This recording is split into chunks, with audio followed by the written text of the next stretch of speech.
عملية المعسكرات أو معسكرات الحجز بدأت منذ استلامنا لهذه المهام.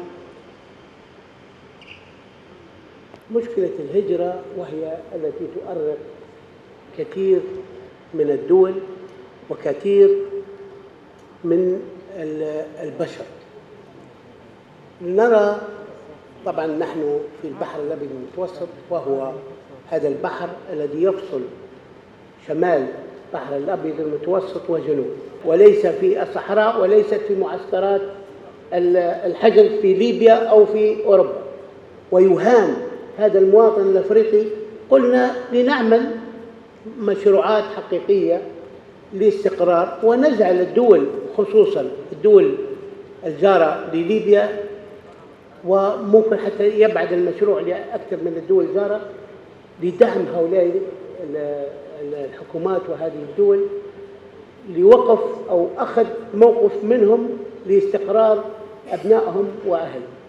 That's also the reason why in these 2 years we've been improving a lot our cooperation on many sides. I will come back on that to answer to your question. And the second one is that there are challenges in this time that we cannot face alone. Migration is one of those challenges. For what the Prime Minister was saying, and I want also to greet my good friends. I saw many good friends here, Prime Minister of Malta, Prime Minister of Tunisia, Commissioner Skinas, all people that try to work together in these times on the topic of migration.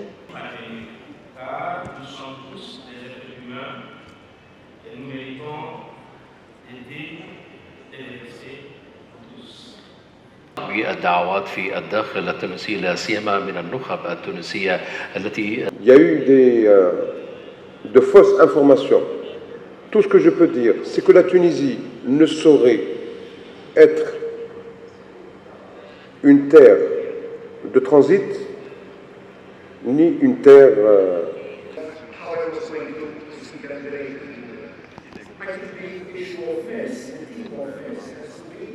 at the center of each other, the solution that would devise with a very complex humanitarian issue. Thousands of lives are being lost at sea. Thousands of lives are being saved at sea. And I want to thank the Libyan government for having over the past years saved so many lives at sea through salt work.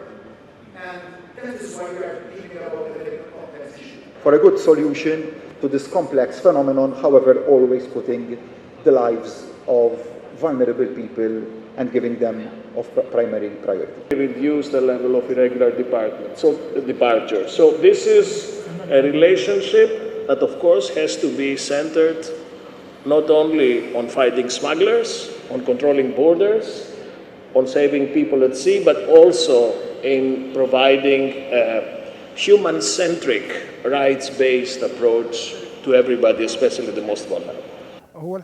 The truth is, the hopes are great, but in my estimation, the capacities remain limited because this issue is complex and not a recent one.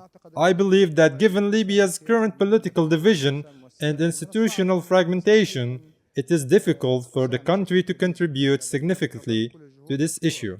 All efforts are certainly appreciated, but I think the matter still requires a unified authority that can adopt a comprehensive Libyan vision.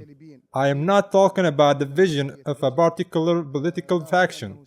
Specifically, as Libyans, our handling of the migration issue will not be effective in reality unless there are unified authorities. Firstly, the way Western international parties, particularly Western ones, deal with Libya as a transit country would be as if Libya is a guard or policeman protecting these countries from migrants. Unless there are strong institutions capable of dealing more robustly and applying more pressure on these Western parties, we won't be able to address this problem with minimal damage and in a way that protects the country's interests and its citizens. The issue of migration requires participation and positive engagement from neighboring countries. Although some countries already have representation at the ambassador level, I believe the Western party's role and presence today were expected to be more significant than this level of representation. The matter remains tied to the Western party's conviction that the authorities in Tripoli can handle the migration issue more reliably as a dependable partner.